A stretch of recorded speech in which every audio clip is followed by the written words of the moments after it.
seal Nukuteatris on see üks huvitav lavastus, mille pealkiri on Vari ja kus mängivad varjud. Vari, Hans Christian Anderseni muinasjutu järgi tehtud ja mul on selline mõte, et äkki te tulete hoopis sinna lava taha ja vaatame koos, kuidas me seda varjuteatrit teeme. Paneme muusikat.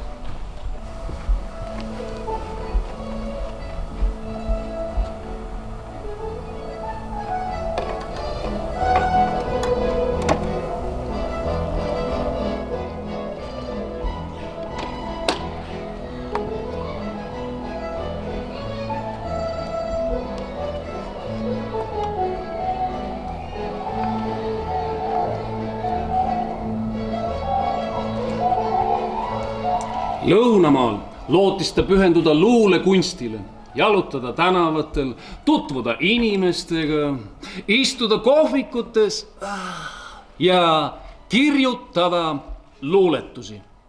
Aga osutus, et kõik on teisiti. Kõigest mõne päeva pärast hakkas ta päikest liiga palavaks pidama.